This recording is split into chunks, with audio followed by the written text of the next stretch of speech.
Hello and welcome to Dialogue. Chinese Foreign Minister Wang Yi is on a high-level diplomatic tour across Europe, with key stops in Brussels, Berlin, and Paris. The visit aims to pave the way for the upcoming summit between Chinese and European leaders and comes at a critical moment as both sides navigate unresolved trade tensions and complex geopolitical headwinds. What are the key takeaways from Wang Yi's visit? Where do China-EU relations stand as the two sides commemorate 50 years of diplomatic ties? And in an increasingly turbulent world, how can these two major global players work together to foster peace, stability, and defend free trade? Join us for today's discussion live from Beijing. I'm Xu Qinduo.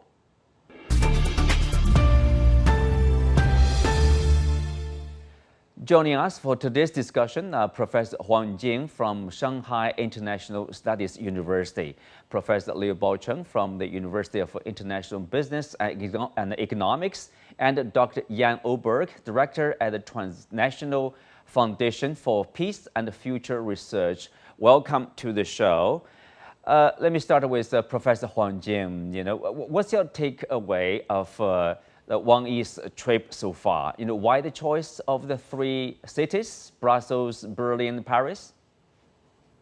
Yes, Brussels, of course, is a headquarter of EU, where I think Minister Wang Yi is going to have a kind of talk not only with EU leaders, but also with Belgium's prime minister. And then Germany, we know, is a powerhouse, economic powerhouse, and industrial center, and have a lot of cooperations and programs with China. And France, of course, is also very important, not only because it is where China has long time diplomacy, and also it's a kind of political center, at least to French leaders. They are the center of politics in entire Europe.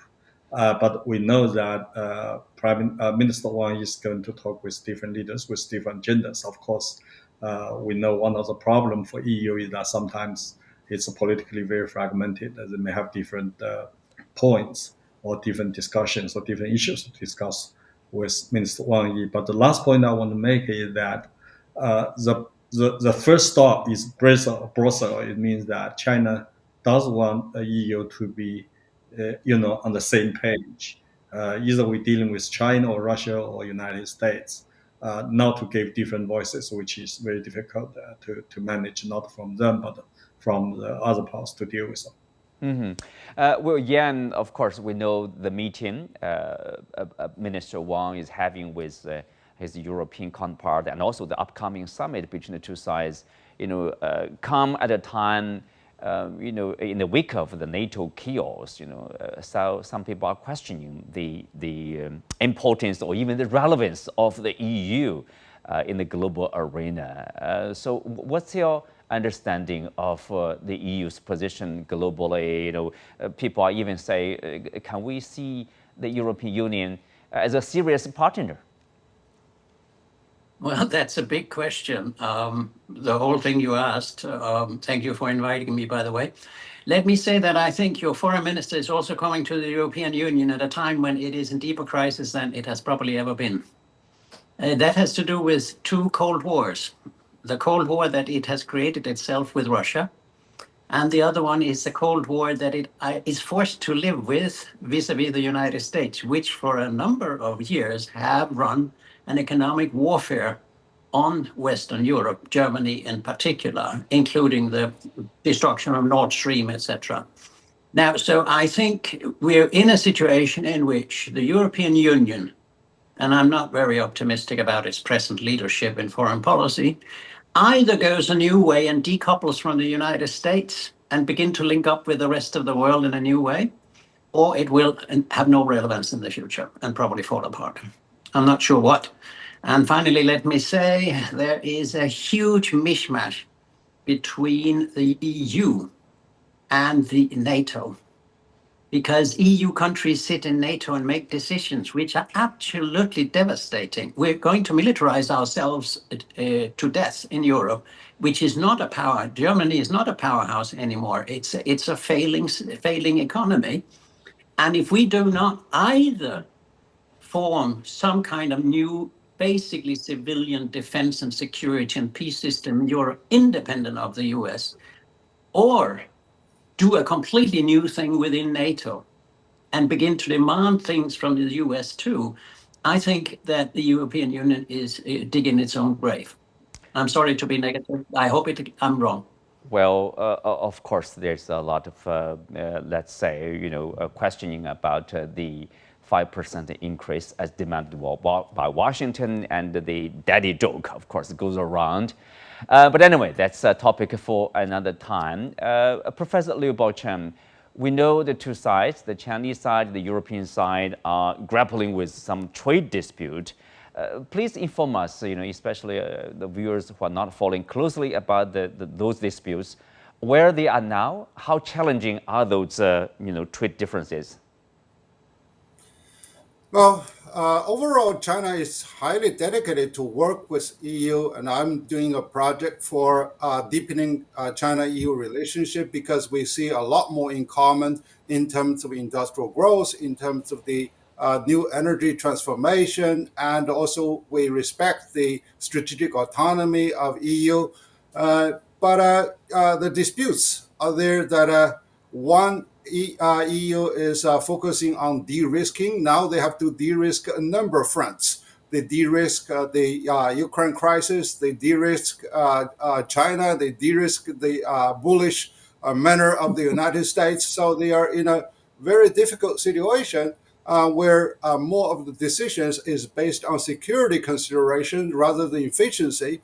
So based on that, they we have a number of trade disputes with regard to the tightened scrutiny over the Chinese investment, which is really helpful to EU because we invest a lot more in the research and development, and also the provision of new energy apparatus and storage capacity. And also we work together on the Horizon Europe, and also the Galileo technology in the aerospace. So we have so much more, but in the meanwhile, they are pushed by the business community. Certain of the business community wanted to some of the continued comfort, to prevent the aggressive competition from China. They also are guardful against the Chinese excessive capacity, which under their term. And now I think we still have a number of windows for dialogue, and the fact that Mr. Wang Yi's visit shows that the Chinese sincerity and act in good faith, and hopefully we can really bring something that is more productive to help, first of all, the business community, and also we need to enhance the strategic trust between the two largest economies among the top five. Right. At the G7 summit in Canada in mid-June, European Commission President van der Leyen said that the EU's stance on China is de-risking, not decoupling. So Huang Jing, earlier I talked to former Belgian Prime Minister Yves Le Drian, who also rejected the idea of decoupling from China. Instead, he called for a constructive agenda, peaceful coexistence based on the rule of law, and seeking new cooperation opportunities. But before asking you the question, but let's take a listen first. As a response to the rise of China, there's concern, there's fear, there's the change of policies, the decoupling, or tariffs, or like export restrictions. How do you look at those responses? Do you think there's a lack of understanding, of what China represents or what China will do? I think it's a mixed picture.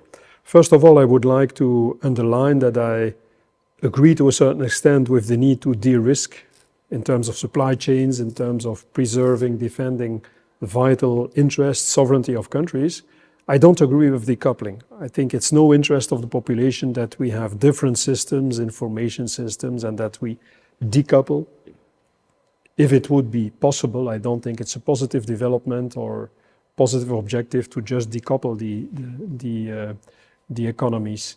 But I think to a certain extent that it is a normal reaction where you have defensive initiatives by the people that have built up their wealth, and then having a new entrant that wants to take the place, that wants to be part of the story. And China tries to regain its positions in global development and global activities in a very peaceful way. Is also a very constructive partner in building, strengthening the multilateral system. It is important that we stick to our commitment to the rule of law, to a rules-based multilateral cooperation. It is of crucial importance that we work on that we strengthen again the capacity of the global community to have a coexistence, peaceful coexistence based on rules, and rules that are applied and to which all nations finally obey. That's the basis of the multilateral system. My nation Belgium is a mid-sized country, has been the founding father of the bigger multilateral institutions, the most important multilateral institutions that were built up since the Second World War. There is a need to adapt them. It's very clear that they are not fit for purpose for the challenges we are facing now. There is also a need to rebalance power within these multilateral institutions. Mm-hmm. We'll speak of that. Where are we now in terms of China-EU relationship, trade ties, economic relationship, and also political ties here? In terms of economic relations, I think that the European Union currently is trying to put its acts together in how it should answer the challenge of a very fierce competition from high quality, underestimated products and services coming from China. China has been, until recently, kind of the factory of the globe, and we imported lots of products at a cheap price from China, but they were not endangering our positions in the cutting-edge technology related products, services, and markets. Now we see that China, based on its own merit, has developed services, is developing services and technologies that are able to compete with our best products, and that's good.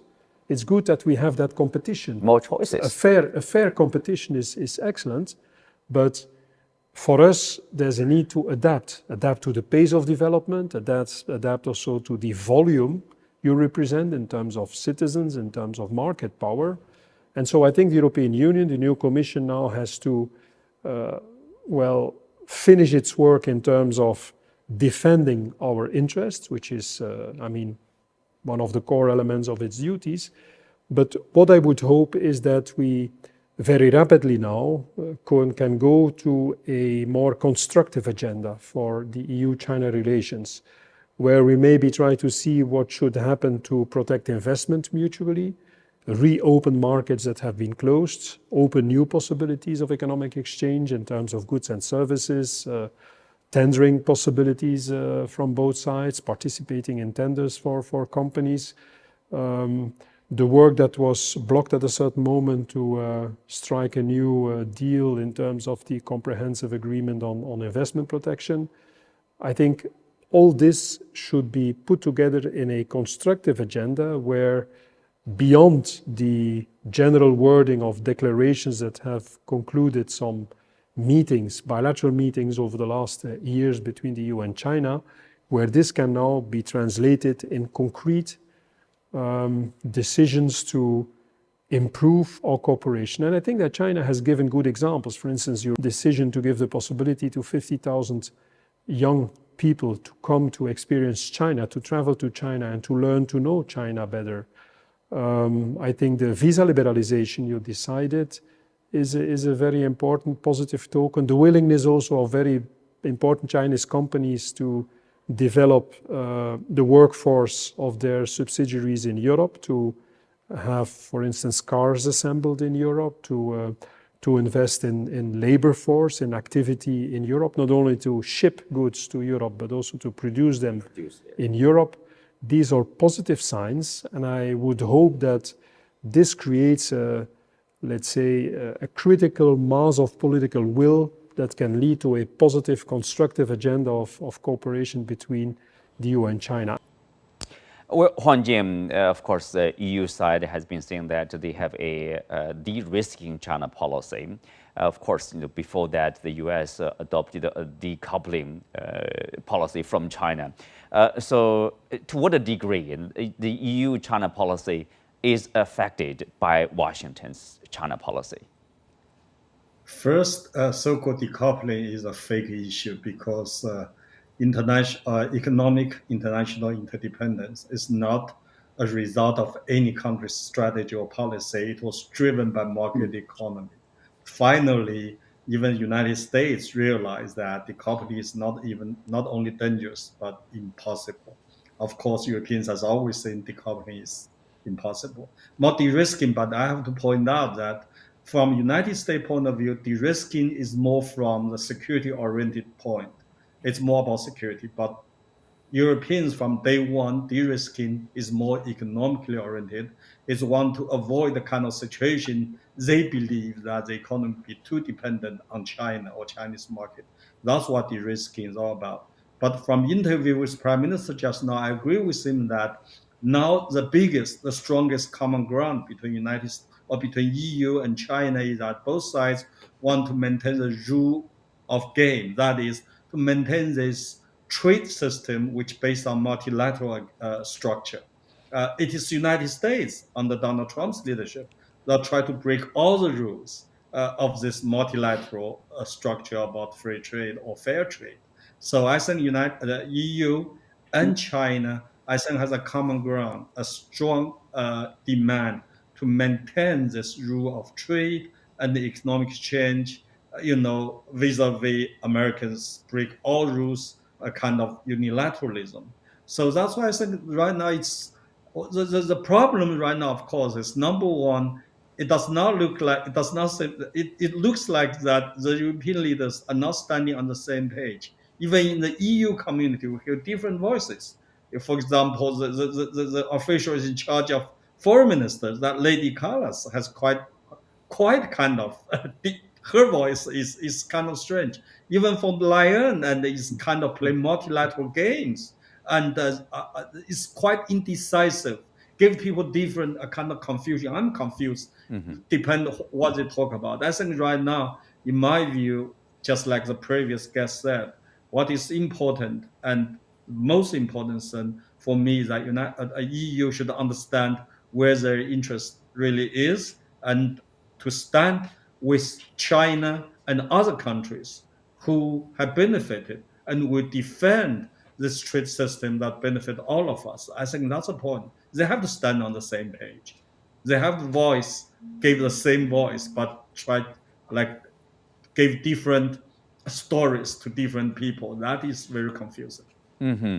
Jan, of course, before his trip, the Foreign Minister Wang Yi met the ambassador from EU countries, where he talked about the relationship. He said, both the EU and China stay committed to the positioning of their partnership. That's his hope.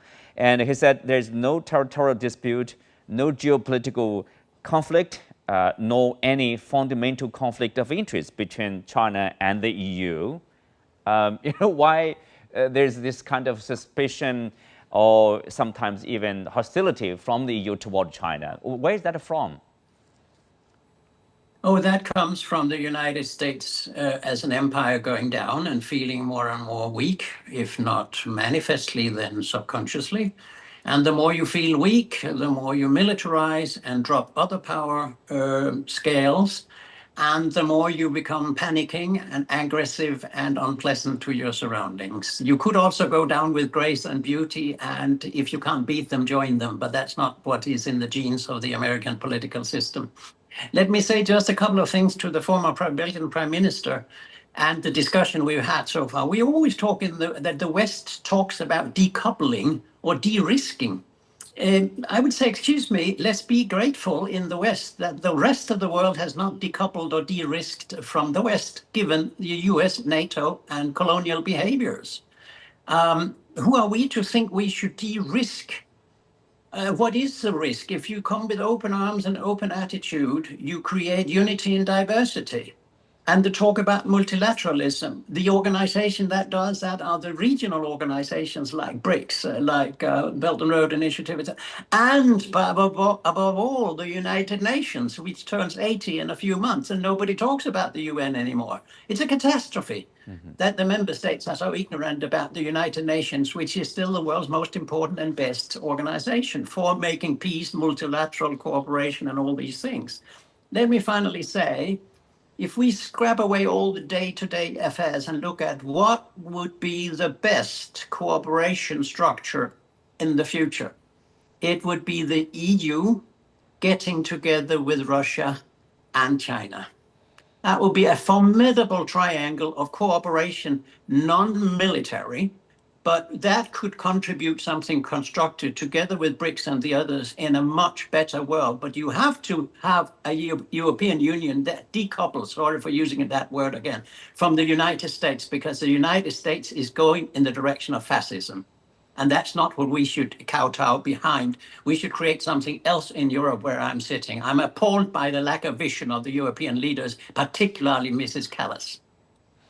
Well, Baocheng, of course, if you're indeed there's some confusion, I guess. The Chinese side is trying to work with the EU side to solve these trade disputes. What we are seeing is that there's a new ban on the purchase of medical equipment from the Chinese side, Chinese companies, and also a ban on the use of DeepSeek in Germany. Are we in a faithful like there's a spirit to solve the problem, or are we seeing a widening gap between the two sides? Well, the EU identified China-EU relationship with the three key features: cooperation, competition, and system rival. And so based on that, we do see, unfortunately, the strategic trust is really fading in a gradual pace way. But the fact that they not only are doing what you have identified, they are also on the agenda to eliminate the telecom infrastructures Chinese companies have installed in a number of countries. They also expelled the Confucius Institutes, and now tightening further scrutiny over the Chinese investment, even for the greenfield investment. So the issue is that whether they have the right definition, as our previous guest said, over a number of issues. First of all, in terms of system rivalry, so the EU system is different to the United States, different to China, different to Vietnam. So with by that, they have rivalry around the world. So therefore, this is really something that's not really grounded. So I hope the more of the European philosophers and atheists can really give a fair definition over, what is the system rivalry, and what they are looking for is a fair competition. But what is really fairness? With regard to the market distortion by subsidies. So that's something that China can really work together with EU through dialogue and through self-discipline over certain industries, particularly in the vehicles. And as for the Chinese investment, we can see that much of the investment is now in the high-tech area to support the local employment, to support the green energy transformation, which is highly in synchronization with what they exactly want. And the fact also that the TTC, the Technology and Trade Council across the Atlantic, does not really give the right direction. So it seems that many of the European companies and some of the leaders are being hijacked by such sort of framework, and they accuse that China might use some of the technologies and also trading items to feed into its dual-use purpose, etc. And also some of the extreme politicians also are doubting about Chinese dubious stand over the Russian-Ukraine conflict, etc. But all of this, will really what is really the needs to really to work out is how business communities feel. I do not feel that China is doing everything perfect. So, for example, we do need to improve the business environment for European companies here with more integrity, with more of the rule-based operation, and particularly we need to have an integrated approach between central government commitment versus the local government attitude towards foreign businesses. But these are really the practical issues that we can't really work out instead Right. of build some ideological barrier to block the mutual trust and also block the channel for dialogue.